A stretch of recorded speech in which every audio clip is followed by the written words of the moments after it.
Hello. Does it work now? Thank you. Hello everyone, welcome to Saturday's stream.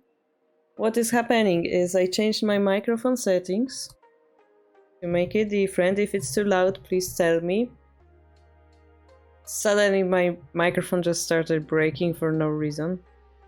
But what happened just now is Windows every day decides to lower my microphone volume in the system to 50% and I have to drag it up to 90. I don't know how to prevent that, but hey. Alright, welcome.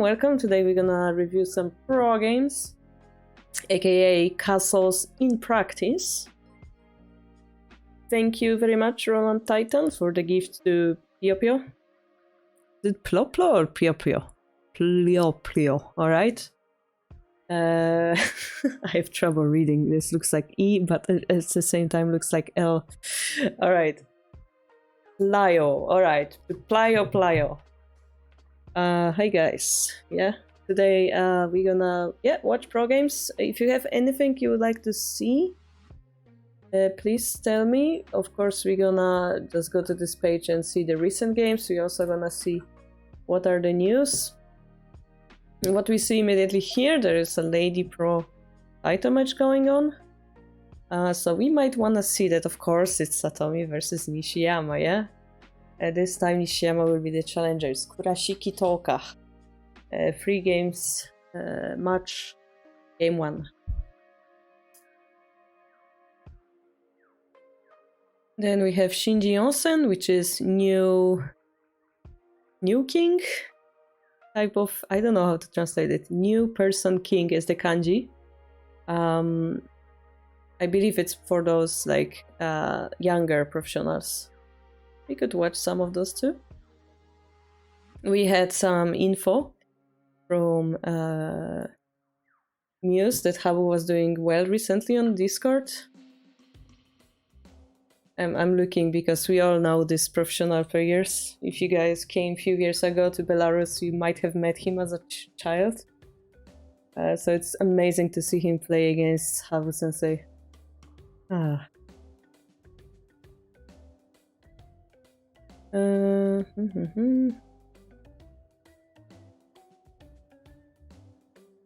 Yeah, I mean, depends what Plio's priority is. If he, I assume he would like to study with his friend because it's fun, why not, yeah? If it's like super competitive, like, oh, I have to beat you, then yes, you would have to study additionally yourself. But hey, this is why you're here today as well. Sure, yellow buff would be amazing. Entire, yeah, definitely. Habu still got? Yeah, of course. He's a legend after all. Yeah, if you have trouble finding, players, you can go to our Discord. I'm not sure if you're there. You're probably there. And you use the wanna play tag. Somebody will answer, hopefully. And favorite game so far, okay. Alright, so one of those is castle game and favorite game. Alright, I see. Cool. Good to have you there. So this is the cool castle. Alright, it's for 5 rook, yeah? Alright, we could watch that. And this is your favorite game of the year. Who is it? Nagase versus Habu. Or, yeah, Nagase, Habu. Nagase is on the bottom, I assume. Do we know which tournament is it?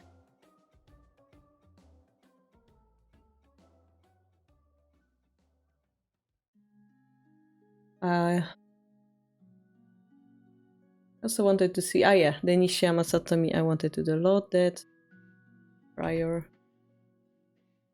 If you guys would like something else, or you're like, no, not the 4-5 rook, I hate 4-5 rook, please type it in the chat so that we can discuss what should we watch. Good morning, Roland.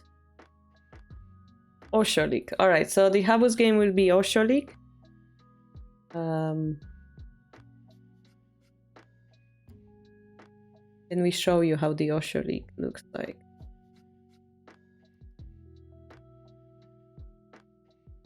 Oh my gosh, there's like a whole...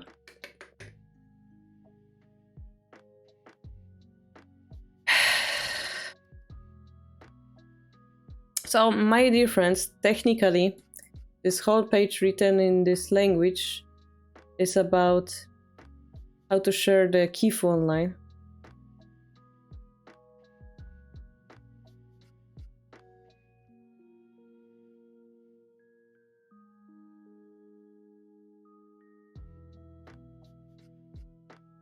And it's divided by the tournament. Each tournament have a different rule, apparently.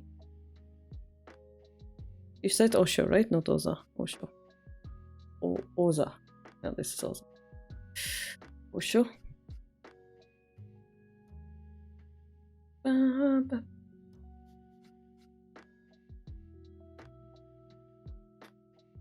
So, yeah, because technically there is not many of us, we can consider it like a private lesson. Why not? For promotion as well, it's possible to get permission. You would have to pay for it, probably. But considering we are less than 20 people, hey. Alright. You heard for fabric? I don't think you do, Melka. Yeah, oh, I wanted to show you like the table. Osho? Which link do I... League. Alright, so there's like Osho League. And it's similar to Meijinsen, the one with most points gonna be the challenger. You can see Habu here currently have 5-0 score. Oh, that's very promising for him. Alright. Oh, that would be exciting. Oh my. Habu versus Fujin title match. Oh my, I would have to watch this. Alright. And this other game is Oisen. Alright, this is qualification. Which order should we watch it in?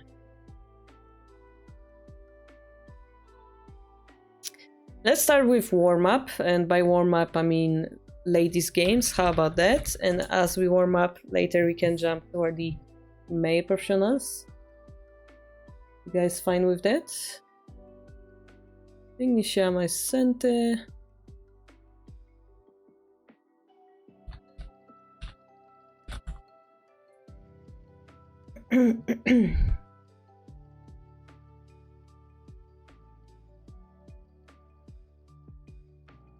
I'm kind of wondering what I should do on the next video about. We will have the double swinging rook.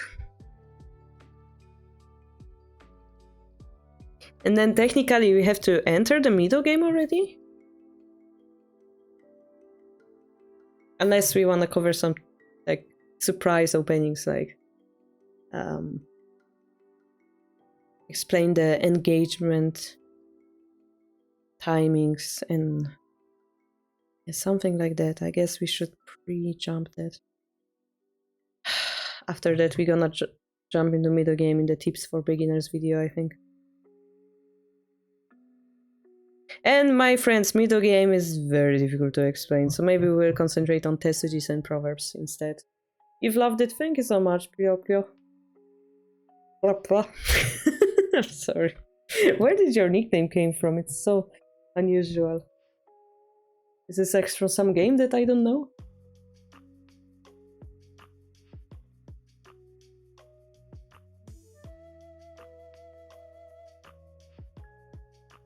I kind of overdid it in the last video, like through like 50 static rook castles, I feel. But also I had fun, and I'm pretty sure people who are not beginners gonna watch and like, oh, I didn't know this castle existed. Since you were 12, alright. Like, my nickname, for example, is One Eye, and the logic is that I didn't wanna be serious about shogi. I was always playing with one eye on the board, and the other eye on YouTube videos or like music Getting distracted a little bit. You have no idea why. Okay, no problem. I played recently a beginner who was probably the strongest one I played yet. He managed to beat me in 6-piece handicap for the first time. Melkor, we're gonna talk about strong beginners you meet when they immediately beat you in equal game. Those people exist, like chess masters. They come out of nowhere and destroy you. But no, I'm joking. Yeah, you should definitely... It's cool, in general, yeah. But I remember this one guy just coming out of nowhere and destroying me. 6-piece handicap is pretty good, yeah. For the first game, yeah, wow. Okay, what do we have? We have, of course, Nishiyama, boom, boom. Third 5 rook, Satomi, perhaps. Center rook, question mark, question mark. No, opposing rook, most likely. So, double swinging rook. Edge pawn pushed, Nishiyama decided to push, indicates this silver move. Already. Now we have this gold coming here, which is quite unusual. Silver coming up here. And bishop exchange is offered. We of course don't want to take it because this rook's gonna get developed. Similarly, if this bishop takes, this rook's gonna get developed. Here, Nishiyama has choice to go for Yagura, like this. But I guess she doesn't, because the timing is a little bit unfortunate. This would become a fork. So normally you would be able to do that. Currently, maybe you would have to put the gold or king here first. Now, the other thing we could consider is, if we do go for Yagura, the silver will come here quickly attacking. So let's see what she chooses. Just push the edge pawn for now. And yeah, so this could still be Yagura. But for now is this... What is the name of this castle even? We talked about Strawberry Castle and Helmet Castle, and this one is neither of those. Guys, I'm curious. I have to quickly check it if this castle was explained as a 3-piece double swinging rook castle. I guess you're gonna find out on Monday. I will have to answer the question, and yeah, let's do it on Monday. We have to figure out what's the name of this shit. But it's often played by Nishi.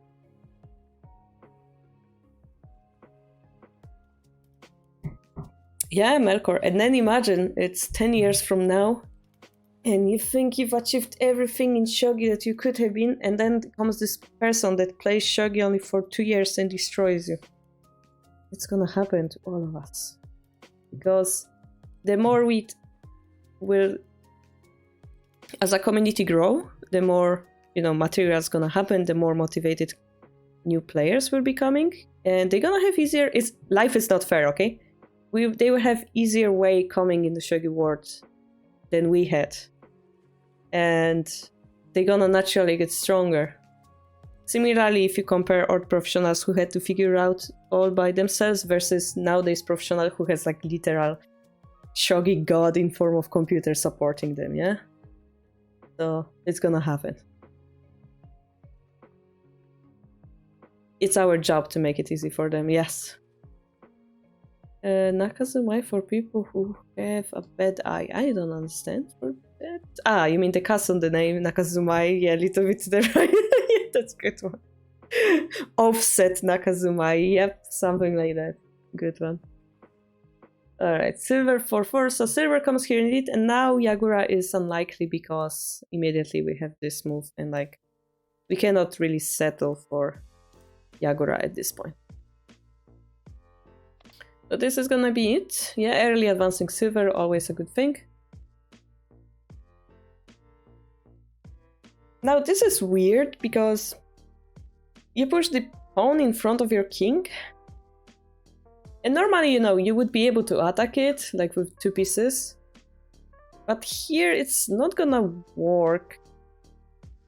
Because like this bishop can promote over there, so we lose the lance. This could indicate we're gonna go here and still try to make Yagura on the right side. Depending on the situation, if they come to exchange, we can do silver crown, but that's unlikely because this silver is here. We will see. What's Nishiyama's idea? The other, yeah, we could eventually push it, but the bishop is protected, so it's not work. Computer is more of a curse. I don't think so. It helped us with this 81 move Tsume last week, so that was a blessing. Okay, and seeing that move, Satomi went third file rook. What's the logic behind it? I have no idea. Well, first of all, making space for the king to enter. To not waste, you know, bishop and rook move. We swing the rook one move faster. The problem is we don't have really like attack from it, because we're gonna push that blocks the silver, right? We're gonna move the silver here, that's gonna block the rook. So it's a little bit like between move, I believe. The gold goes up. Pound push. Bishop goes up. Nishiyama makes the space for the rook. That's a very burpy Megalovania.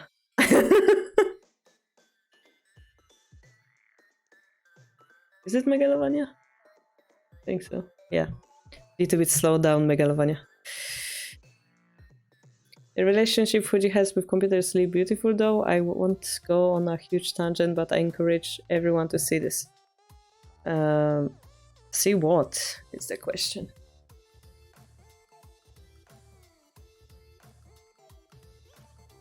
So this is Kin Muso, peerless gold. And we have this king here. You can see it's walled off.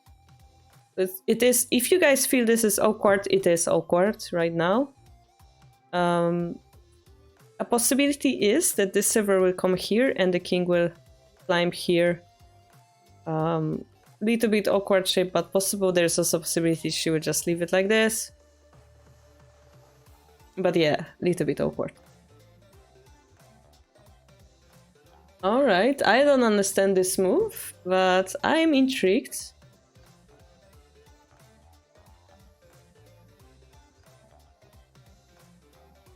Well, simply speaking, it's protecting this pawn. Not like it needed protection. It also could make space for this pawn push, so that the king's shape gets developed.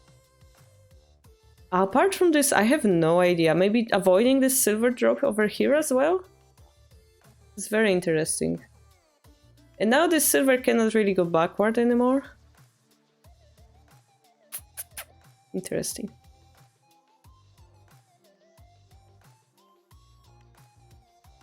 Definitely we cannot use computer the same way as the genius of Shogi.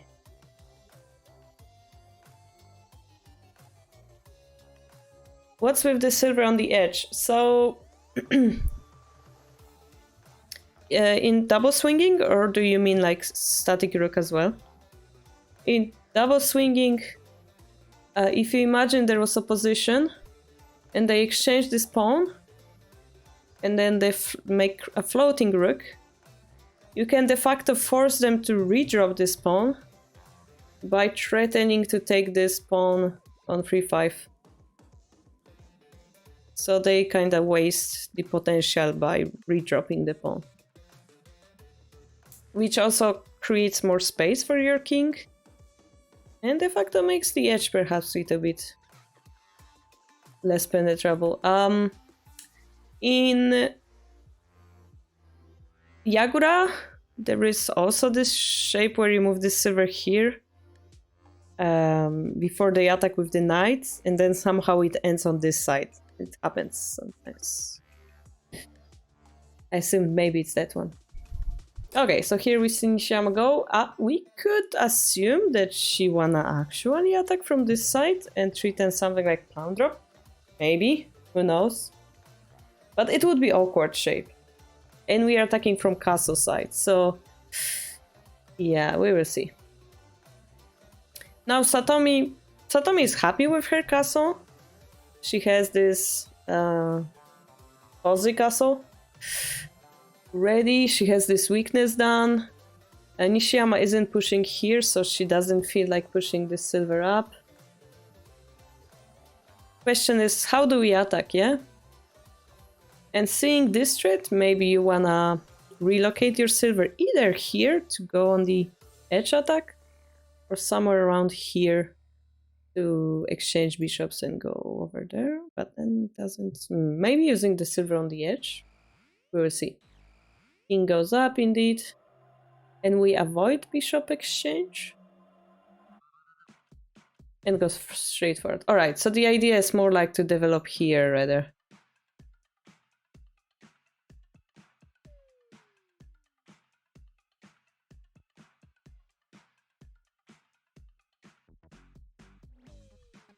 Which is very natural, like even if they had Anaguma, you would attack here. And now that there is only one general protecting this file, it makes it so much more interesting, yeah? So what we've done, de facto, by moving the silver to this square, we've activated this pawn. And as you know, pawn exchange means we can use the pawn on the same file, and using the pawn next to the enemy king seems very nice, yeah?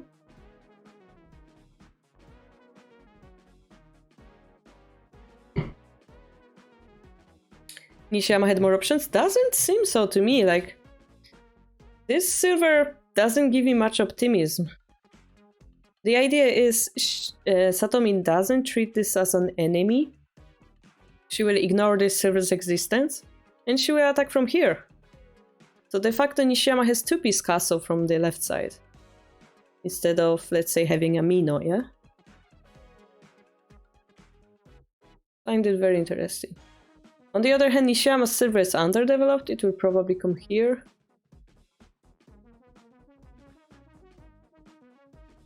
I mean, it's not easy, but... you know, this silver looks more useful, technically. But we will see. Also closing the bishop line, we go for slight... I'm gonna take pawn in hand. Relocate my bishop to even more active square. By the way, if you guys play double static rook or double swinging rook, this bishop is this position is very nice for the bishop whenever pawn is here or here. No, attacking this diagonal. Wow. Yeah, because normally big diagonal is cooler, but there is no target, so second best, or even better, is this one sometimes. Yeah, so she didn't...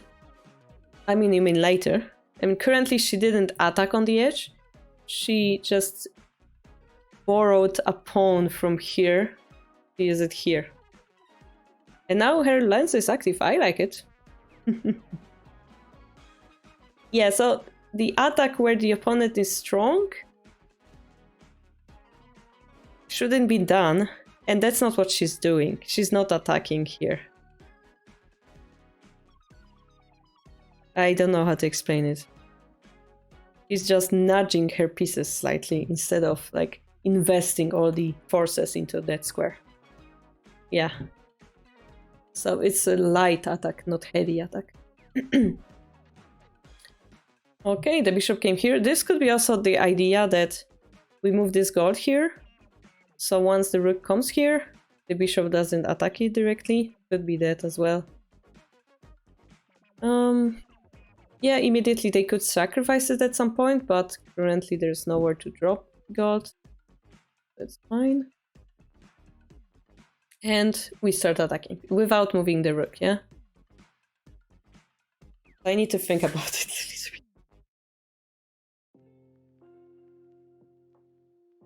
bit.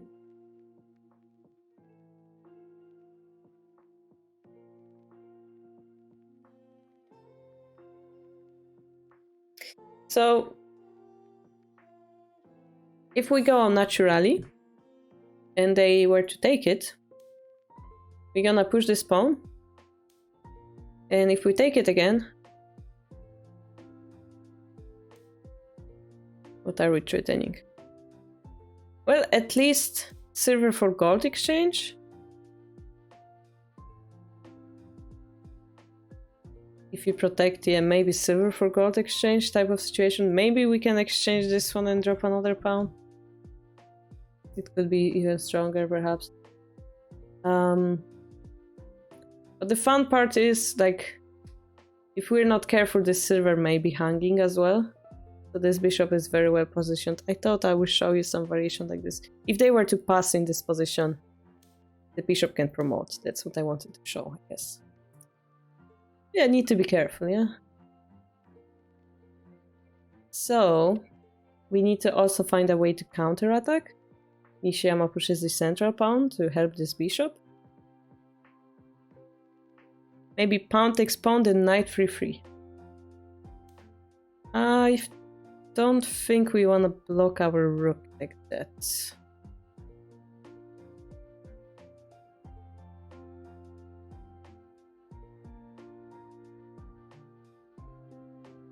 But yeah, I mean, the idea of developing the knight here is interesting as well.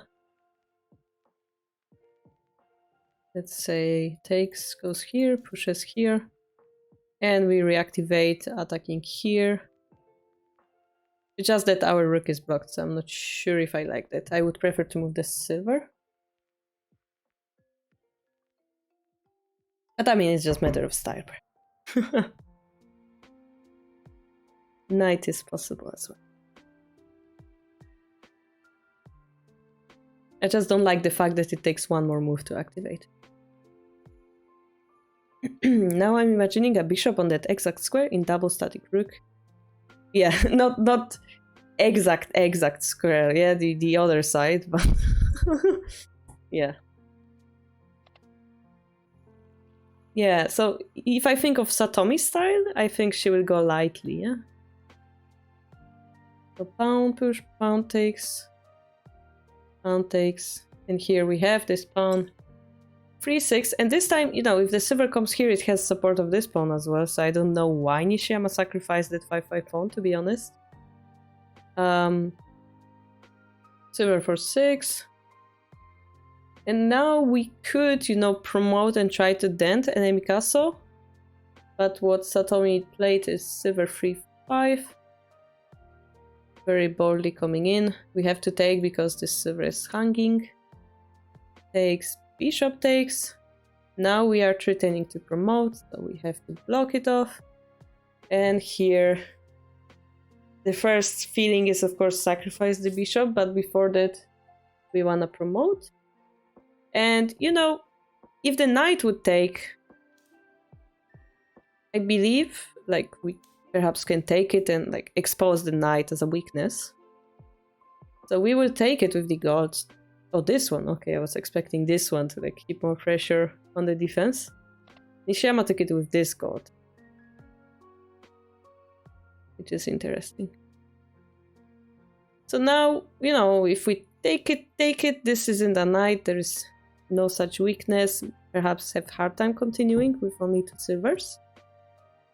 So Satomi slows down, puts the bishop 1-3.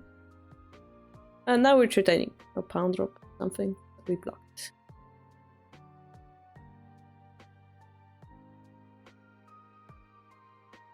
So this is what we call like the first wave of attack. What is the result of that first wave of attack? And Satomi has a silver in hand.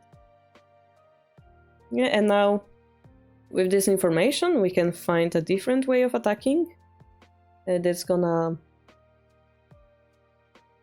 play around the idea that we have that silver in hand. On the other hand, Nishiyama redropped her silver.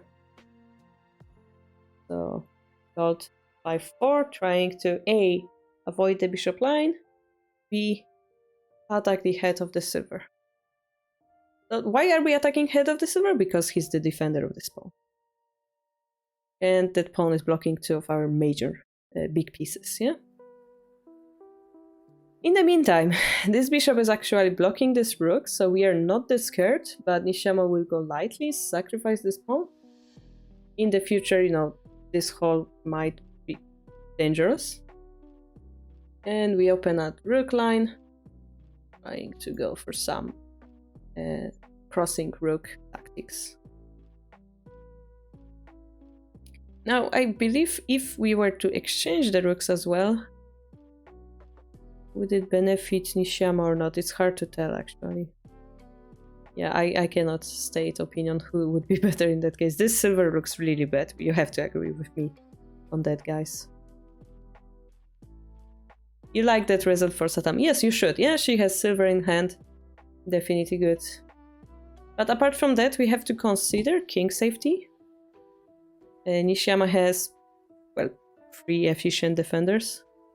So it's not that easy to break yet. What do we play next? Rook 5-2. Quite surprising to me. I mean, the bishop cannot promote because of this bishop. But why do we put it in the center? There's also the problem that my idea of this attack doesn't work because of this. I'm a little bit concerned. So, rook 5-2. Is the meaning of this? Ah, first of all, we're protecting this, right?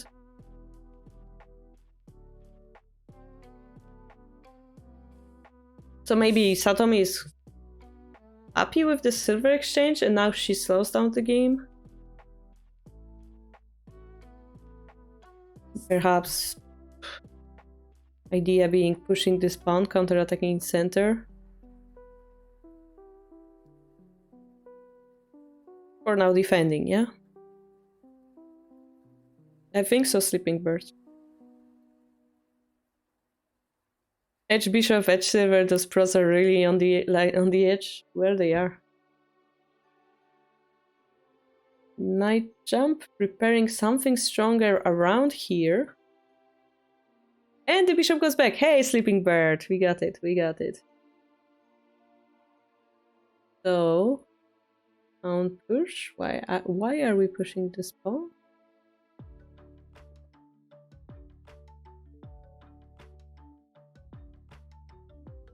Something I cannot comprehend, guys. Pawn promotion will force bishop takes, which will allow bishop promotion. Perhaps that's the idea. Let's ignore the fact that the knight can take it as well. Knight would block the bishop, yeah? So Satomi goes with the original plan, activating her bishop. I think, you know, the fact that this pawn was pushed, maybe you can feel the urge to come back. But pawn promotion, knight takes, pawn drop, little bit trouble, yeah? Okay, push the pawn. And now we cannot allow them to have such active bishop, pawn drop 5-5. And now the fight will restart. Notice that this is Nishiyama's last pawn. I would be very confident as Satomi here, because gold takes, silver takes, let's say, silver takes, bishop takes. Look how nicely this pawn drop next looks. Mwah, right? This would be over for center. Clearly, yeah? The combination on the king's ear is unstoppable. So, we cannot take it, but the reason was to push this pawn. And what happens if the bishop takes? I believe the rook would come here, making it a little bit difficult. Yeah, we're not gonna take the gold because that's gonna activate the bishop. We will allow them to take, we will allow them to promote. Hopefully that's gonna give us enough time to counterattack. That's Nishiyama's point. So we do that, and here we're retaining promotion. The rook has nowhere to go after that. Even if we promote the pawn, right? The rook has nowhere to go efficiently. This bishop would be very happy to support the talking. So Satomi plays this one. It's very interesting. It attacks the hanging gold. And this becomes check. I don't understand this. This check is very hard to block because we have only gold in hand. And now this creates space for the rook to come up here as well. So that's well timed from Sato. Drop the gold. We have to take it because we are in a fork right now. So we relieve one of the forks and escape with the rook. We decide to go here, not here. What's the difference? I believe this bishop drop would be problematic. Because the knight is protecting this square now. Anywhere else is horrible. If we go here, perhaps we can just continue attacking like that. Notice that if we go with the token, the bishop dies, yeah? Satomi has full hand of generals, yes. We're gonna come back later on to see exactly how did it happen, but this is how it happened. So the rook comes here. The idea is, well, simply to pawn drop, I guess. 3-6 or promote, which is more severe. Pawn drop or... I think pawn promotion is more severe. We also expect this knight to join the attack. But... we actually drop the bishop. So we're trying to attack the floating rook. Attacking floating rook is a great middle game idea. And on top of this, we actually attack here. If the rook were to disappear, this becomes a checkmate in one. Checkmate threat, yeah? That's the idea. Bishop drop, rook has to continue defend here. And here Satomi has a decision to make. Should we... like, she cannot defend anymore. Maybe she could take this pawn. Get a pawn in hand. I think this is also interesting, not sure. Maybe the rook can come back and then promote. Allowing checkmate threats, yeah? This would slow us down. Therefore she has to decide to attack. And we enter endgame.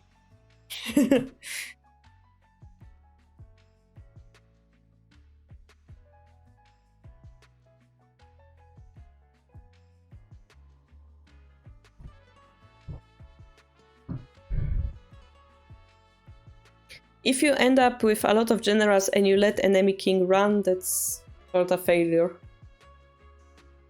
Like your attack failed, basically. So why is it endgame? Because the castles are broken. There is one or almost, yeah, one general defending king. We take, it's one. Here this general is lonely, this silver is useless. So we are in endgame. Question is who's going to checkmate faster. Nishiyama has this knight. Now we kind of have to rethink about the same position with the endgame goals instead of middle game. Like, oh, capture the rook. Oh, get an advantage of generals, blah, blah, blah. No. Now we have to reevaluate the same position with endgame goals. So the bishop is here.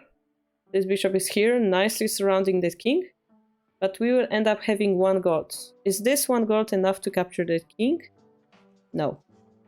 So Satomi can attack. He attacks with pawn drop here.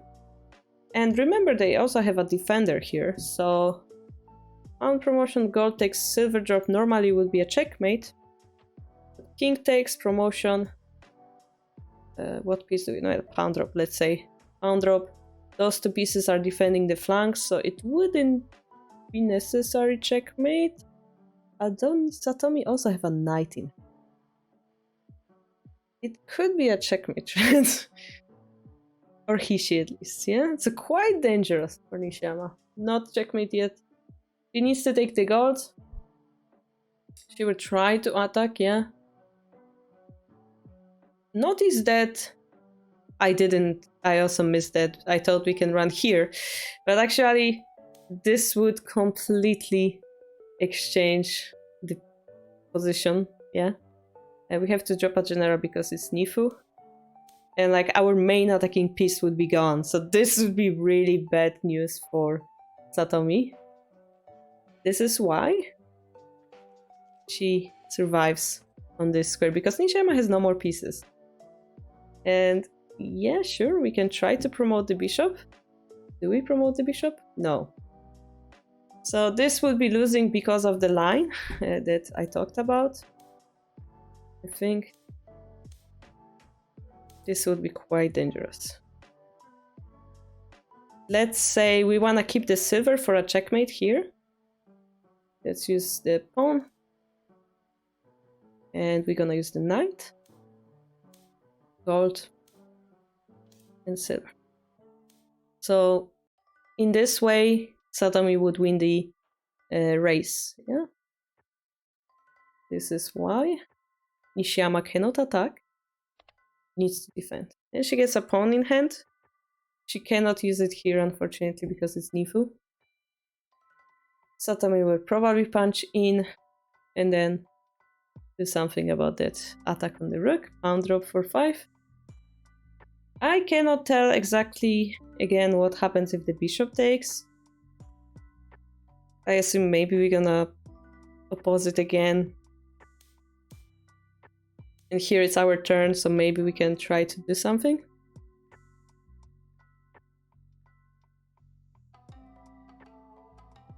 But I cannot tell at my weak shogi level, yeah?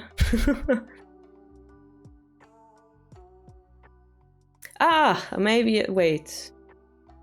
I see it. Maybe. The idea is that we really want to do this, right? But look what happened. We talked about knight drop, right?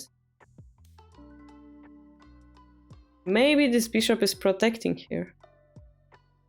And if we were to take it, we're gonna die.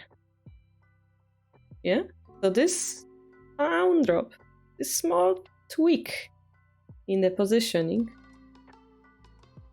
it actually leaves the defense of this square and allows us to checkmate this king. I believe it's something like this. Now I realized I didn't consider this move, so it's hard to tell, but...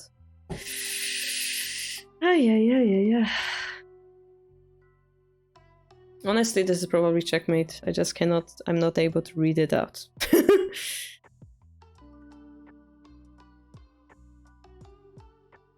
Probably leads to a check. Yeah, even if we fork the bishop, there's a silver drop killing our king. But anyway, maybe it's something like this. And here, Nishiyama defends. And we go with our original plan. Rook by4. We defend. And here, yeah, our king's safe completely. We can go for slower attack. Which attacking move will it be? I'm trying not to spoil myself. Remember, we cannot give... Okay, so yellow, you're there? Yellow. Remember what we did last week? Consider what kind of zetto your king is in. So here, practical example. Which pieces do enemy need to checkmate our king? Well, if they had one, that's silver or gold. Yeah. Silver or gold checkmates our king. If we give them more, well, maybe something like lands. You cannot really checkmate as long as the rook is here, honestly. Yeah, quite resistant king, right? So using this knowledge, we know that we can use the knight in the attack or pawn in the attack. We have to be careful with generals, yeah? Considering that, what kind of move Satomi should play?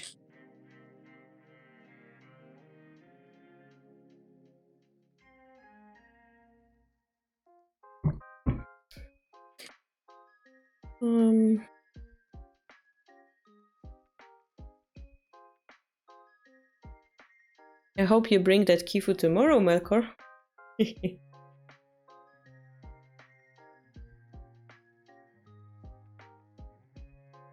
kinda wanna try moves like knight drop 6-4. I like it. The idea being blocking this bishop and attacking here, allowing rook promotion, allowing well, nice pressure on the gold again. Yeah, that looks good to me.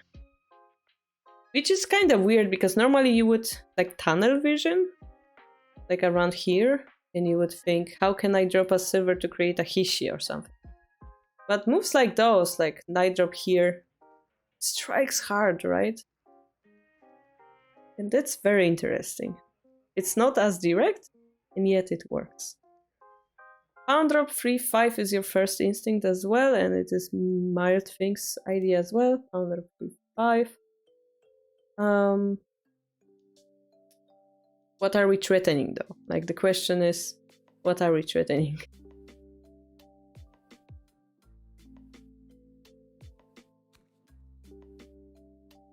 What is the best move for Nishiyama in this position too? It's a nice question. Are we going for something crazy like rook move here, but then take drop, no bishop is here? I mean, moves like this could be potentially scary, right?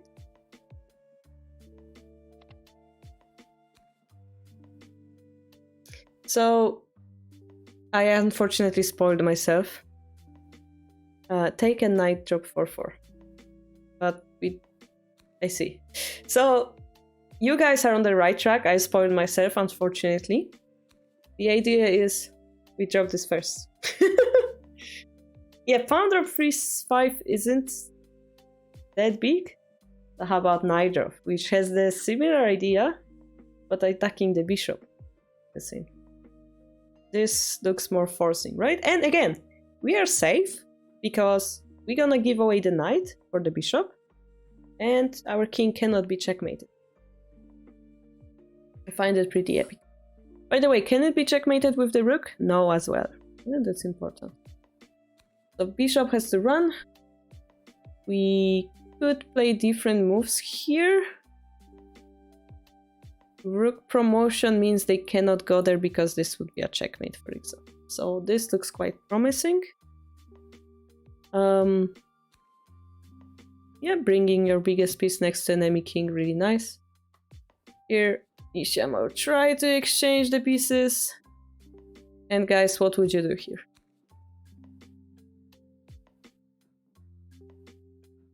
The game ends in 3 moves. Please show me the decisive move.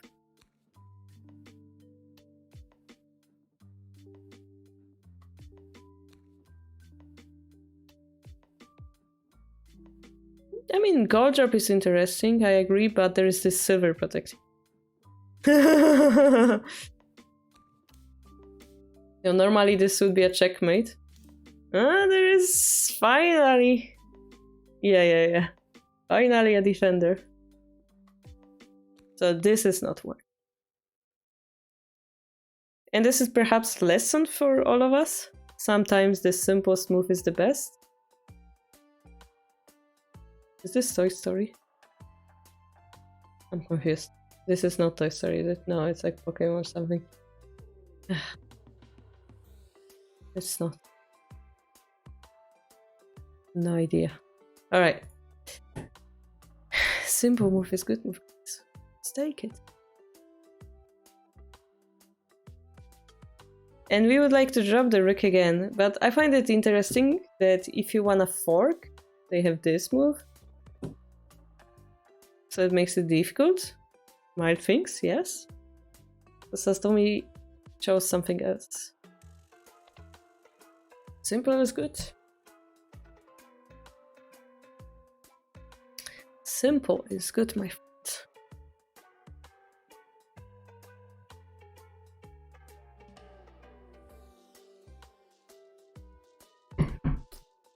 So this is, well, checkmate threat in a way.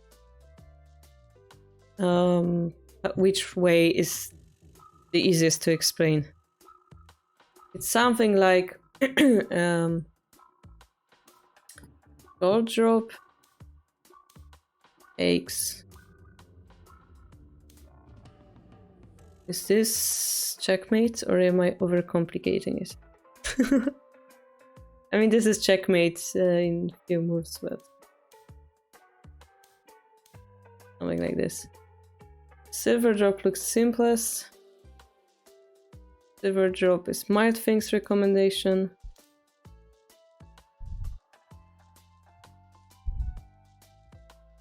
I guess we have enough generals to simply drop them all, right? We have do we have enough?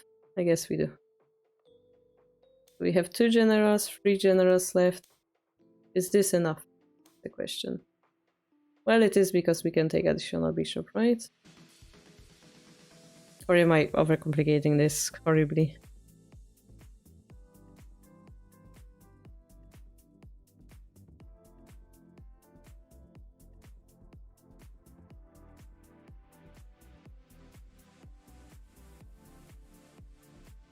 Another silver drop on 2-9.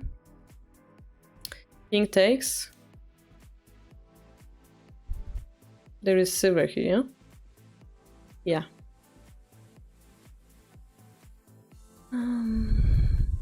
Just trying to find the easiest way. I mean, it all works. It's just that I think gold drop works again. Like, I think this works as well. I'm not sure actually. Yeah, it should work. Silver is gone now. But it's an interesting question. Does the silver drop work? If we take the bishop, they have to drop something. Let's say gold something. Then it looks pretty simish. If we do that, yeah.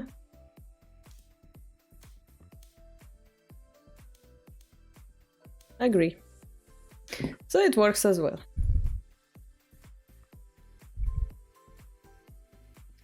Yeah, silver drop also works here as well.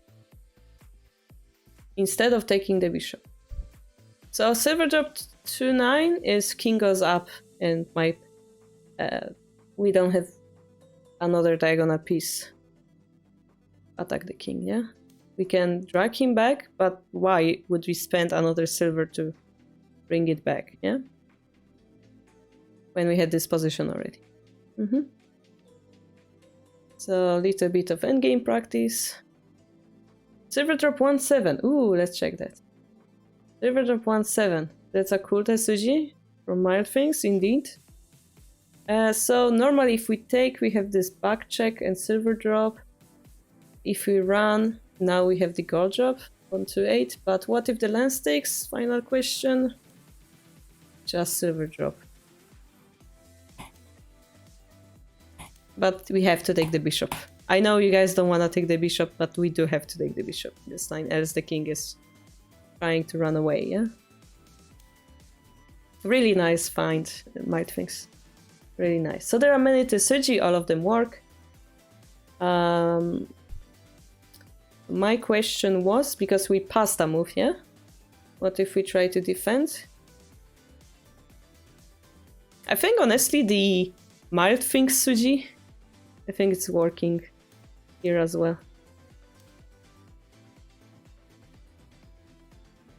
If they go around here, silver drop. King takes, go here. Lance takes, silver drop. Yeah, is it enough?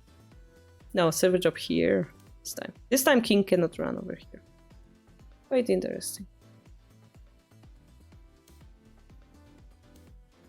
Yep. Alright, did we figure it out? Any other move, guys, you would like to check over here? Any other defense, like rook drop or rook drop? I mean, really doesn't work, but... any other defensive move you can think of? If you cannot, it's time to resign. And... indeed, that's what Nishiyama did in this position, yeah?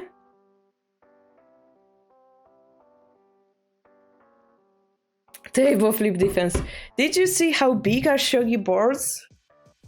I think that's like one way to avoid it flipping or moving because they're so heavy. Oh my gosh.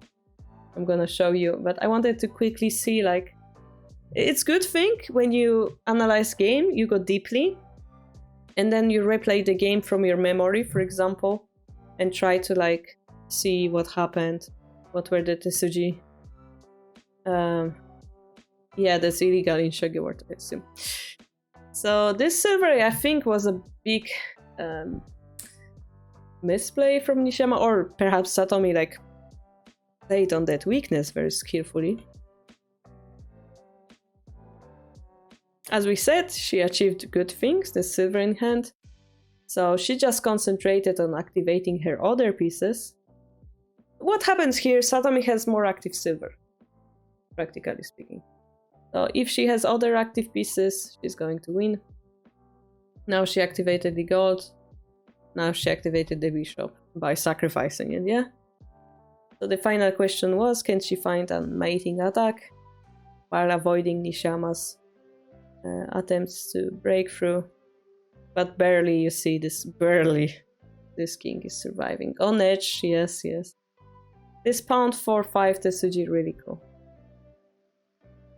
And final touch. So let me check. I will show you how the board looks like if they have pictures. That the nuclear Tetsuji isn't possible.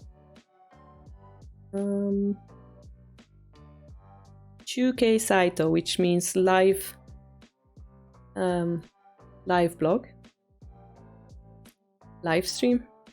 So tell me, Plio, how would you flip this board? By the way, this is heavy. This is like 5 kilo or something. This is heavy. So good luck flipping that. Good luck doing this without this camera noticing, with your opponent sitting in front of you. Yeah, do it together.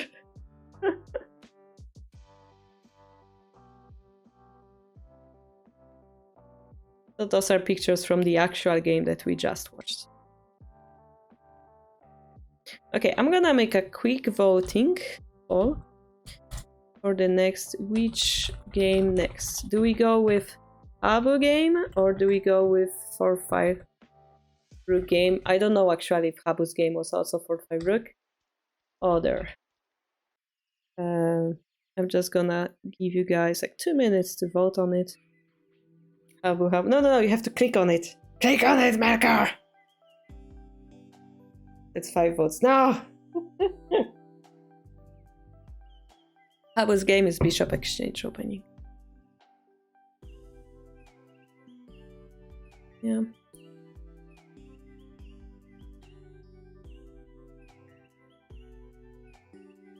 Is there a news about Abu's game? Do we have pictures like this? Probably not. You would have to Google somewhere else.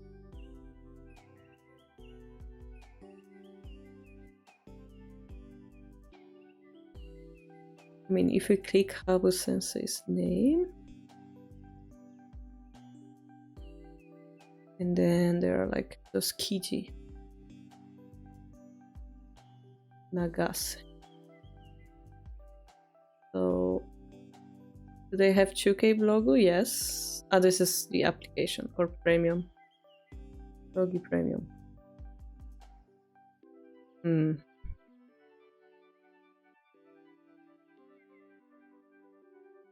The voting 30 seconds left, yeah guys?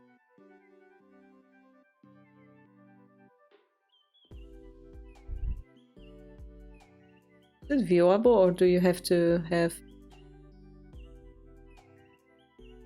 Yeah, you have to like log in and stuff. You have to actually pay for it probably. Unfortunately, yeah, it says paid.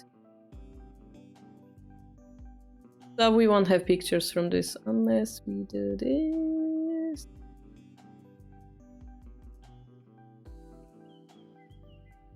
Yeah, something like this, yeah. They also play in tatami room with the thing. Okay, let's see which game won. Alright, how was game 1? You voted against 4-5 rook. If we have time, we're gonna like speedrun 4-5 rook game, but I think I'm gonna tell you guys, like, I'm having fun doing it slowly. I think you also enjoy. Who was Sente, my friends? Where was it? Was it on Shogi? Oh, Shogi. Alright, so Nagase was Sente. Ah, Kansosen. Let's I selected all the chat instead of that one link. See? So we have a little bit of spoiler, but this is how their post-game discussion looked like. Yeah. And you can see Sponichi, which is Sponichi, it's a shortage of Spotsu Enichi Shimbun, I think, which is sports like newspaper. Yeah, Spotsu Nippon. Nippon, sorry. Nippon Shimbun, which is like the sponsor of one of the sponsors. There's many. There's Mainichi Shimbun and also OK, the name of company. I think also OK is like a security company. Not sure, would have to Google that, but I vaguely remember this being secret. Alright, and as you guys know, Habu Sensei has... Well, we don't know what his goals in his life, but there's one thing that everyone's expecting, that he gets to the 100th title. And as you saw earlier in the beginning of the stream, 5-0 in the Challenger League means that he's likely to challenge Fujisota for the title, which would be super exciting to see, like all genius versus new genius, you know? It's gonna be the most epic match ever. Do you know, perhaps, Yellow, when is the last game of the league? Would be interesting to cover that as well.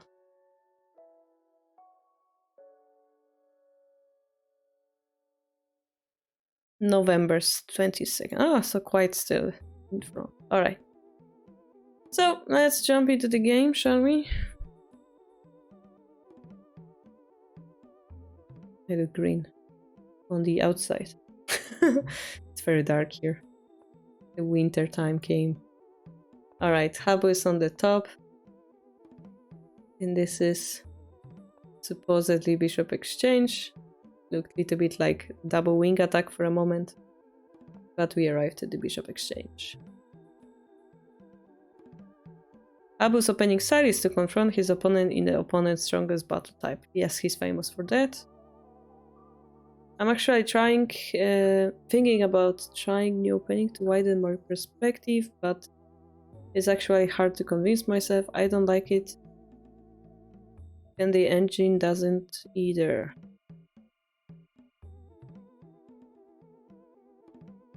You don't like the opening that you're learning?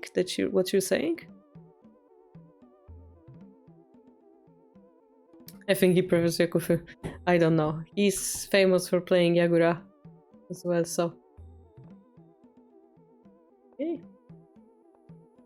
We're developing into the Strawberry Castle, the reclining silver versus seems to be rapid advancing silver. But no, we developed the knight first. Okay, so this is also going to be reclining silver. And what we've learned from yellow on Thursday is that seeing this move, we can play this move. And if they play silver, we shouldn't be playing this move. Yeah. So the king helps to support against knight jump. That's what we learned. Well, you can play a few games and send me one, Melkor. And then we're gonna figure out what you're doing wrong. I think you should play third file or central rook. You're gonna play the swinging rook in general. So I'm quite curious because Habu is famous for the Habu, like the gold being like here or something. We will see if he plays the same style. And we have our favorite position, which is gold up, rook down, gold up. But here something interesting happened. Habu didn't counter the pawn push, so Nagase took the edge here. What's the significance of this move? I have no idea. I'm not gonna lie, I have no idea.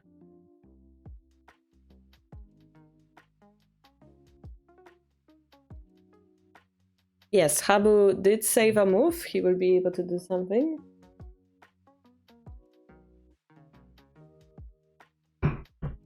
Yellow.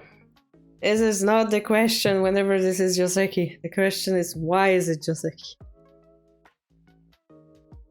Like, you often see people answering this move, yeah? Why not? Okay, so it's one of the patterns. Alright, so let's learn today how this pattern goes. Gote will attack first.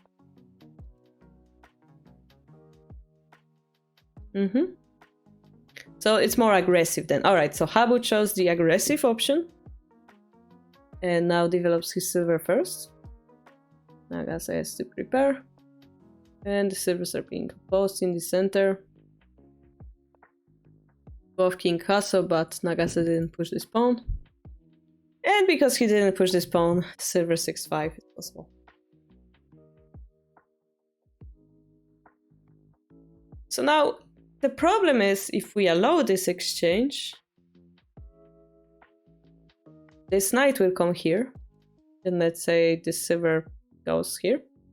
And now we have this magical combination of silver and bishop, which means we can do that. And that's a very painful thing to happen in this particular opening. So Habu has a little bit of edge here because Nagase has to avoid it. And the question is, which silver is better here? Which side is better, in fact? Well, we can see that Habu has an idea of using this silver in the attack on the enemy's head. This silver can go here, but doesn't look as effective. I mean, okay, sure, it's quite effective in promotion. And this is when I get lost. Like, basically, I would have to analyze this position and figure out with the answer what are we supposed to do here, yeah?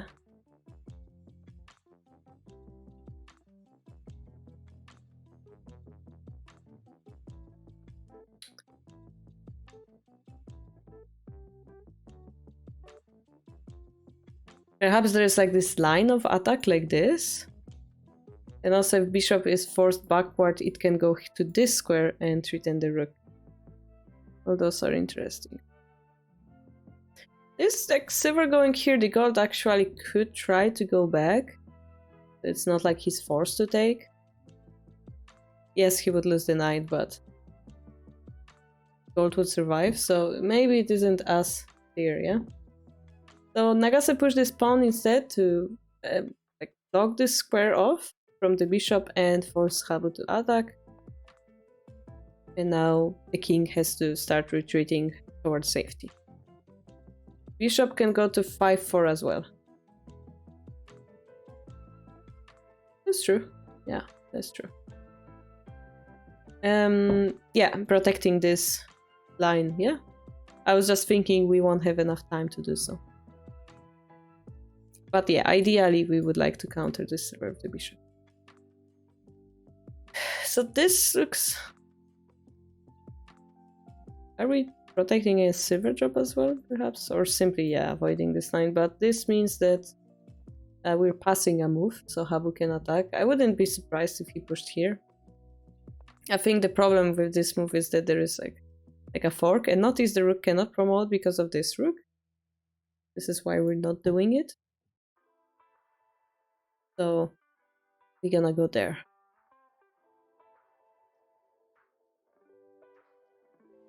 The idea is, if we take pawn drop, possible, pawn promotion will distract the gold from protecting those files, making it potentially interesting. We will also get a knight.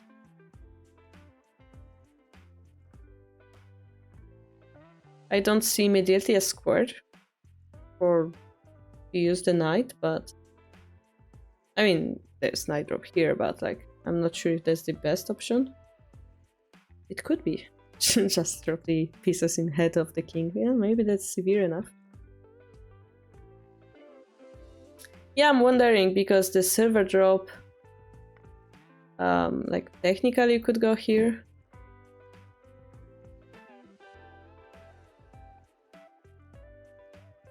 So I'm not sure like how is it supposed to continue from this position, yeah? If the bishop runs, the silver dies. If the bishop doesn't run, the silver cannot promote. It could promote, right? Something like this, but I cannot evaluate it. Looks a little bit this silver went too far.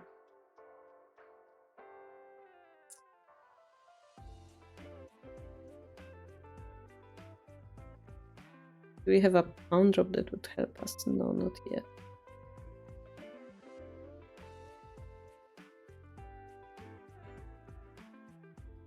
But yeah, definitely having a silver like around your king wouldn't be a very comfortable position. Okay. So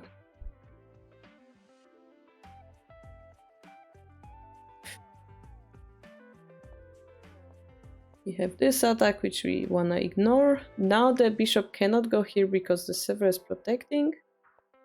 But we don't want the bishop anymore. It's done, it's thing. We want a gold now, yeah? It's amazing actually. Alright, so now the problem we have is the knight's head. Nagase tries to defend it very strongly with a bishop drop. And notice that this bishop drop isn't only looking here, it's also looking there. Yeah? So how do we continue without our rook dying? Is the main question here.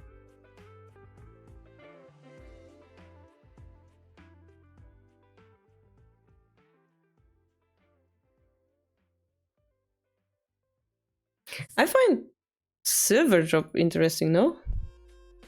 Isn't silver drop possible here?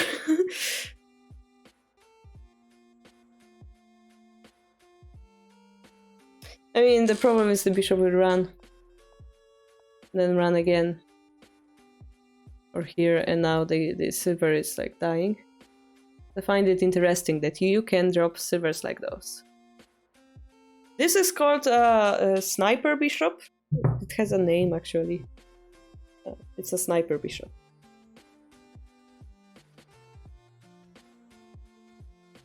Yeah, the silver would die. I mean, it's interesting square to drop the silver. Yeah, we would end up blocking our own pawn as a result, like this. So it's not the most efficient way to use the silver. Just wanted to point out that the knight is not here and you can drop it. So, what did we do?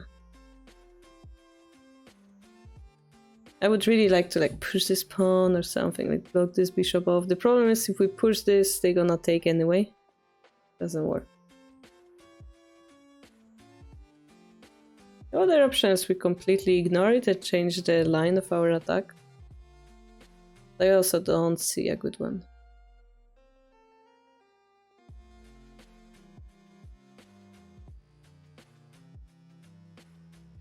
So, what was played? Okay, pawn push. So we're just trying to activate the rook. Pawn takes, attacking the rook. So, ooh. Really disrespecting your bishop, eh? How was I say? This is genius, basically. Wow.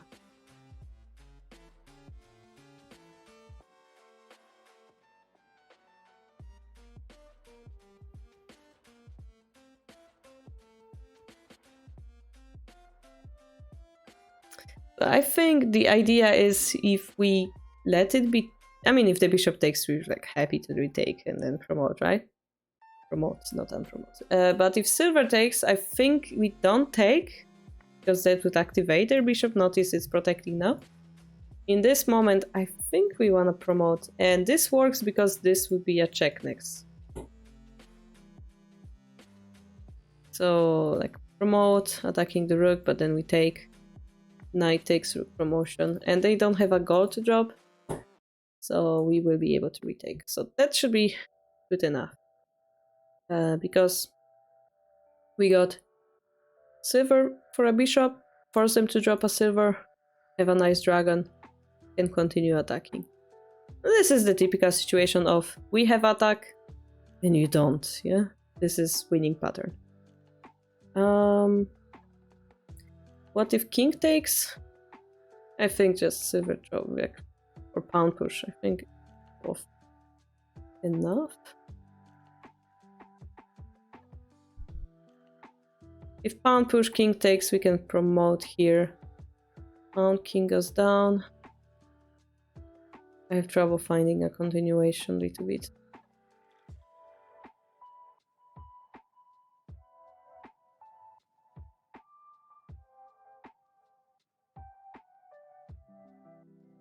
I mean, we could sacrifice the silver and redrop the pawn, but yeah, something like this.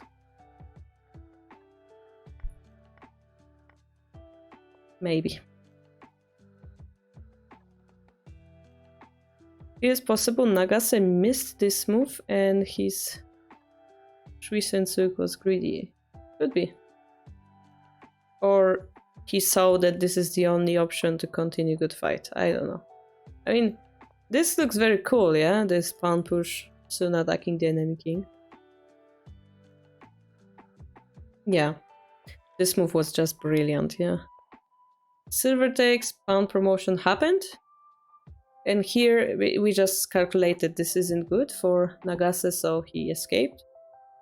And we're quite happy we got a token, so now we can retake the silver. We got bishop. Like 2 silvers. Well, 1 silver, 1 hour silver in hand, which well, de facto we have 2 silvers to counter that 1 bishop, yeah? Right now.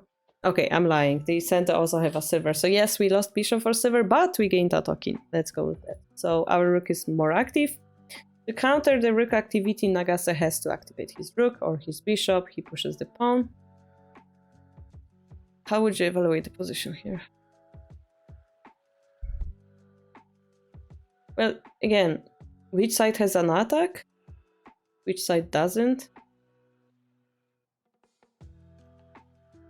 It's a big question here. Maybe this is this move. Like, how are we supposed to counter that? It's like a big question to my brain, but...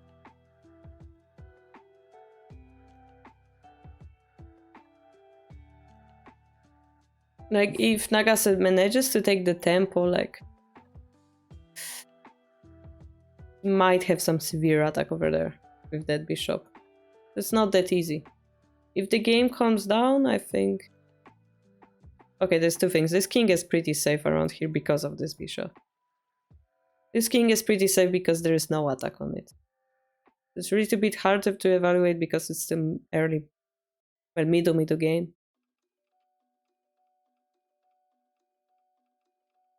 It just depends what Nagase does next. He has the move, so it means he might have a little bit of edge. His king is closer to the token, so that's a bit concerning. Pawn takes, pawn push, trying to disturb the silver. And the bishop comes in. So it's even better he sacrificed this pawn to bring the silver up. Yeah? And this is the critical position. Like, depending on what Harbour will do here, will determine the outcome of the game. I think.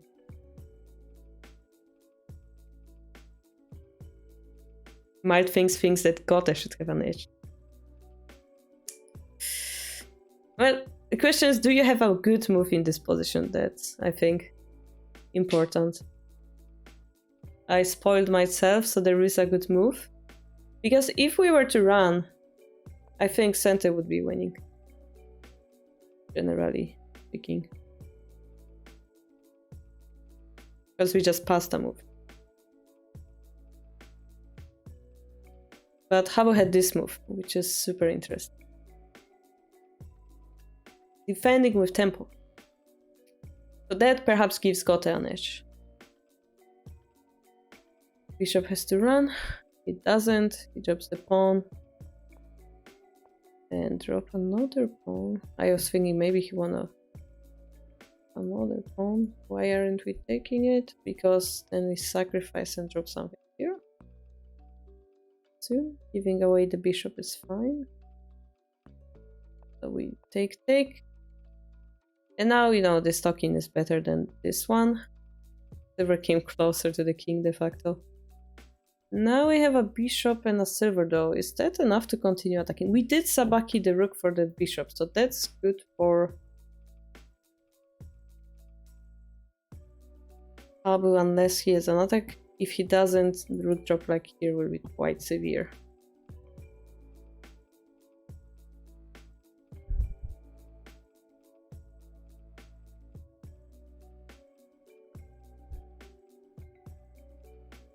I mean, we have this silver drop and this bishop, of course, but it was a pawn drop. Yeah, pawn drop.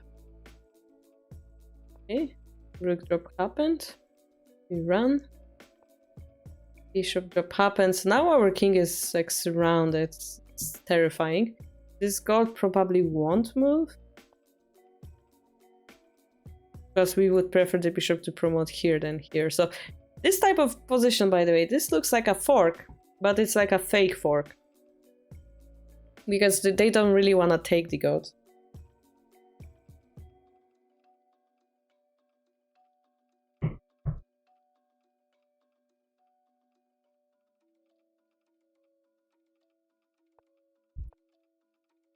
So here, like at the first glance, like at a glance, like this looks very scary for goat.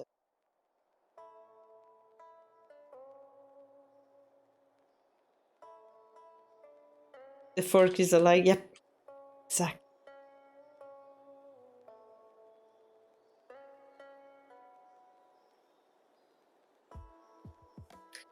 But if we were to take this pawn, this threatens a mate. Why are we losing?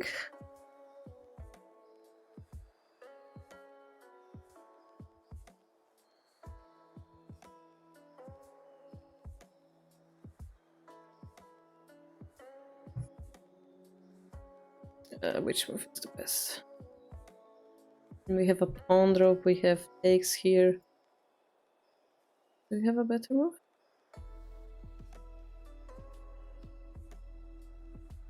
Just takes. You guys both saying the different things. Alright, let's try with the drop first. If the king runs.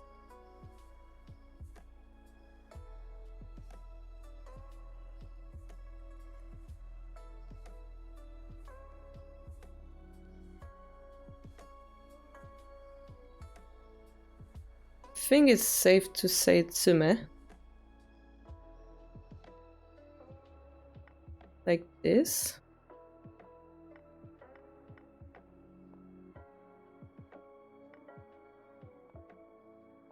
Yeah.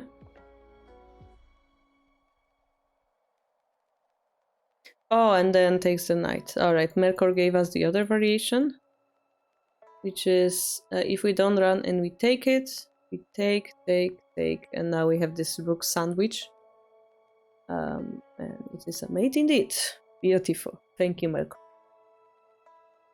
Figure it out together with mild things. You think both are mates. So if we take the silver, the only way, I mean, it's the same, right? Maybe this is easier because we get rid of the other variation. So technically this should be little bit. Yeah, because there's less variation to read, practically speaking. This variation is gone. Alright, well done. So we cannot take the gold. We... What can they do? Like, defense is not an option, yeah? If we do that, they just take the silver and it's checkmate right again. It's a really tough position for Habu continues.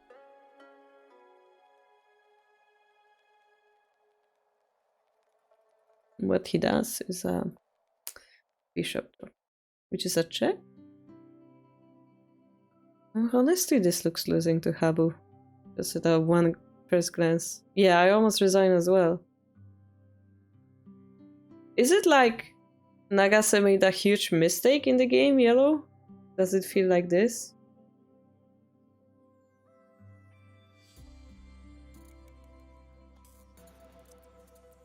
If that's the case, then Sniper Bishop was quite difficult to counter. King escapes, we take here, we take here. I also wondered, like, we could technically run to here to, like, delay it a little bit, but perhaps this move is leading to some nasty knight drop. Maybe this would be dangerous. Like, leading to a mate. So we have to run over here. So this bishop is very forceful, yeah?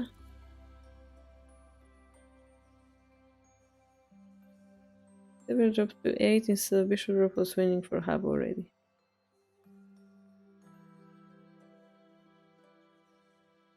Pawn drop 3-7. The pawn drop 3-3. You mean at the bishop drop? The yellow set silver drop was winning already.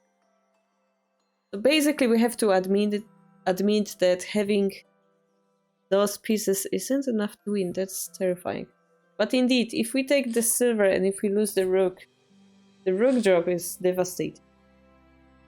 So we don't have even enough time to create a Hishi.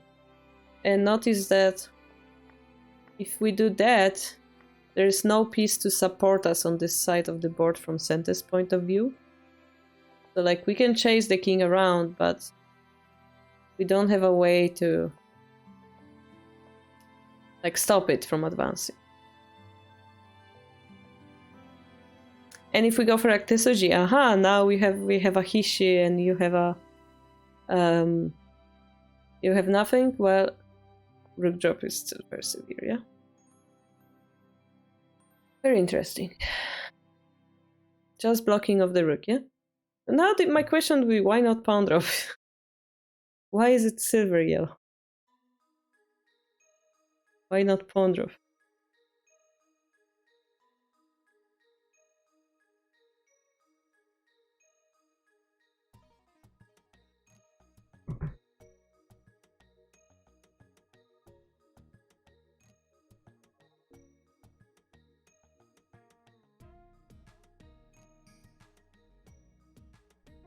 It's difficult to explain everything in text.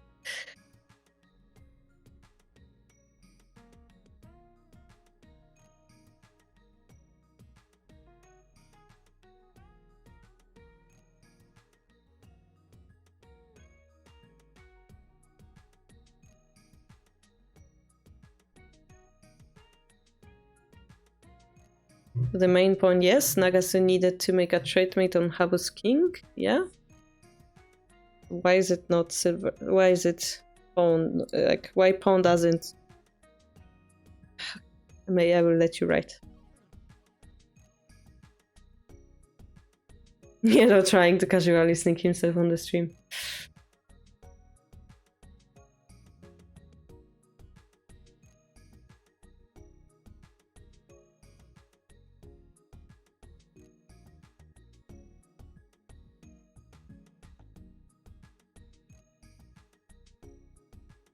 By the way, isn't it beautiful? Like those two talking, like surrounding this king in the middle.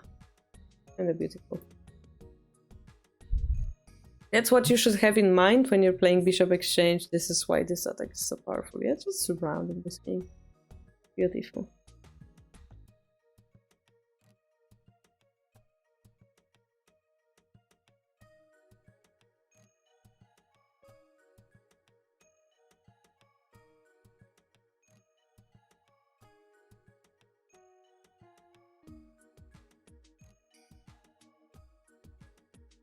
Like my this is still trade mate.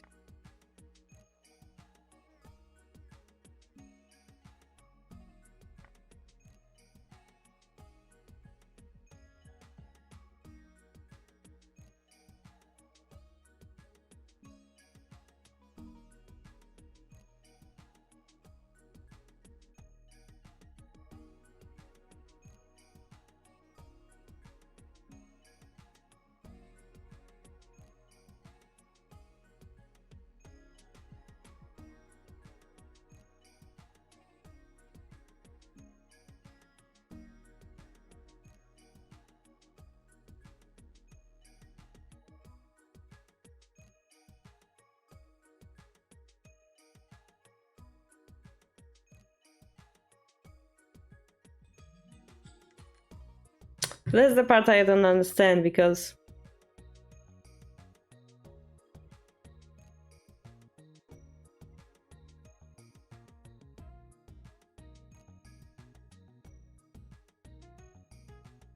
wait, I'm confused. You say, and in this mating line, Nagase would have a mate in this position if he had one more pawn in hand. So the line that you had written is not a mate, but I thought that's the whole point of it. Or do you mean in the silver and promotion line? Promotion is mate, okay.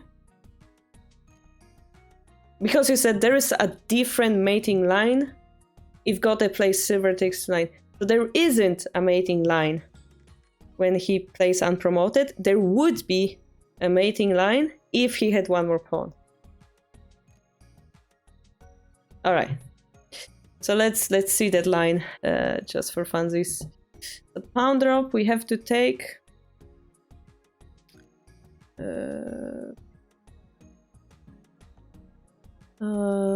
have the pawn drop, and then it missed gold takes, but I assume that's what happened.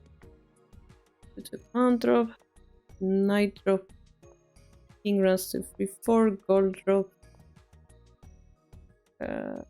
king takes 3-5, dragon, king to 6, silver drop, king runs, silver drop.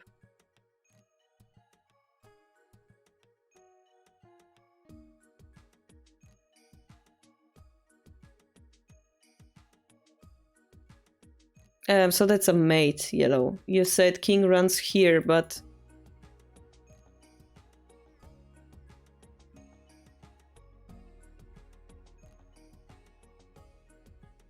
Anyway, this is...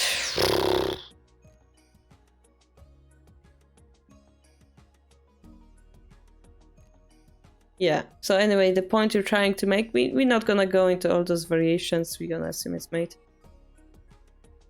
Gold 3-4 was a 6-7. Oh yeah, you're right. This is a mate. Yeah, you're right. I said we're not gonna do, but I'm quite curious. So yeah, this works as well because of the same line. Yeah. King being checkmated on 5-5. This brings satisfaction to my daily life. Tengen. Thank you for the follow, Zoshiros. So, what we're coming at is that it has to be a silver, because after 4 stakes, it has to be a unpromotion. And the same line, apparently, will lead to no checkmate situation. But again, this is a thing.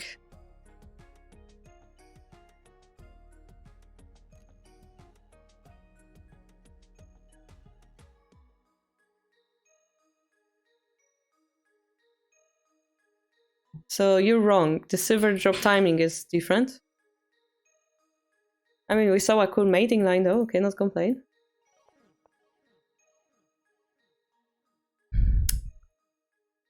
So, because you said bishop drop was a human move, and you said the silver drop was better. But in that case, bishop drop was not necessity if the move that you mentioned. I don't understand. I'm so confused right now. Maybe you went as... I have no idea.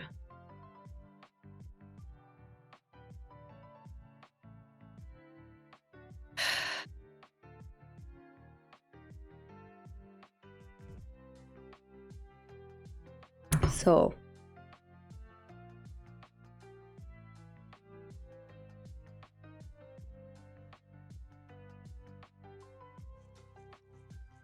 That reminds me of what we learned on Thursday. Even if the fact that you didn't solve Watsuma is a good practice, so let's not get disappointed by the line that we saw. Let's consider it part of our endgame study, yeah?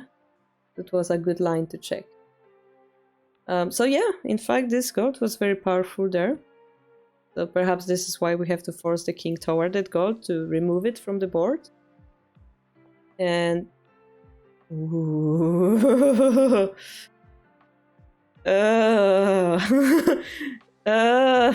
And now perhaps it connects with the question, why wasn't it a pawn drop? Oh, this silver drop, oh my gosh. So is it a threat of anyhow? Like we have a gold drop, but the king runs to here. Not any threat yet. So Nagasa has time to attack. Now this is a very strong threat.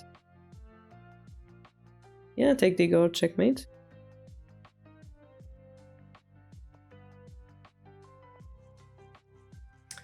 So how do we win this game if we win this game? Or Habu? What is the decisive move? Because if we take the gold, there is checkmate, right? How do we survive this position? I assume we simply take the pawn. We get a bishop and then we win. But are we surviving then?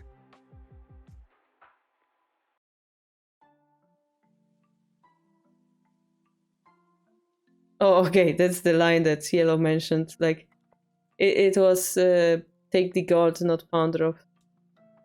So this is more like go all in type of move, yeah?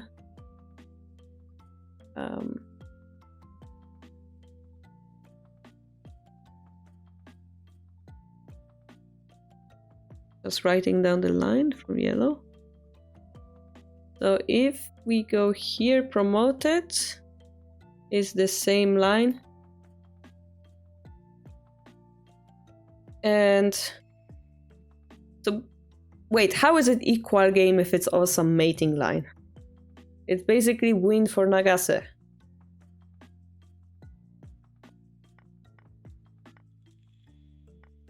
The same line that we had before.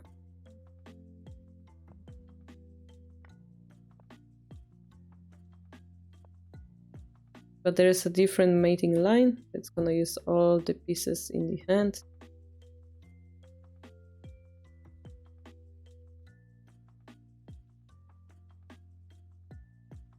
Pawn drop here. So if the king goes here,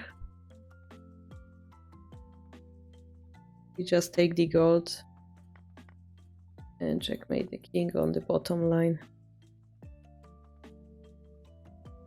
If they take the pawn,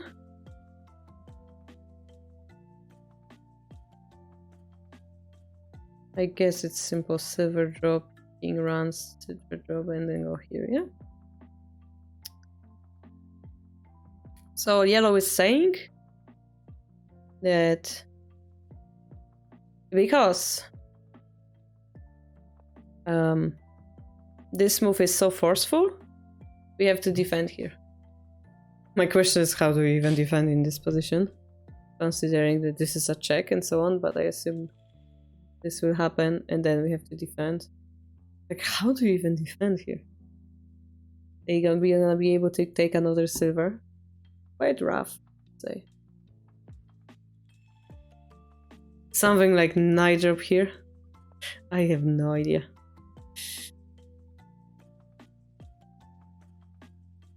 Two 8 pawn where? Instead of the silver? I'm very confused. Yellow, you're not making it easy for me. Not easy at all.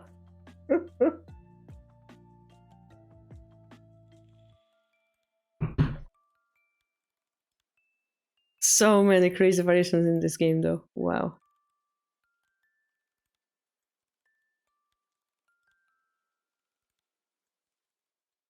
Like here?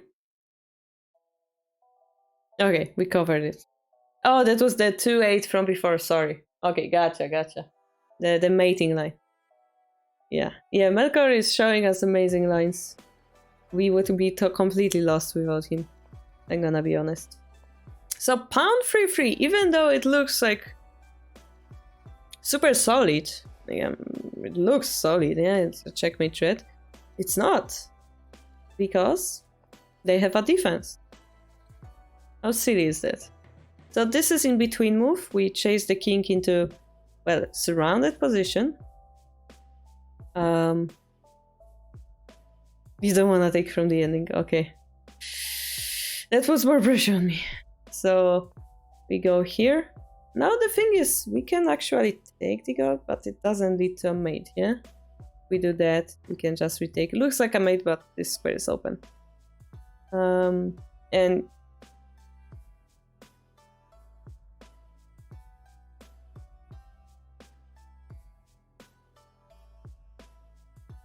even if we have a silver, it's not gonna be over, yeah? So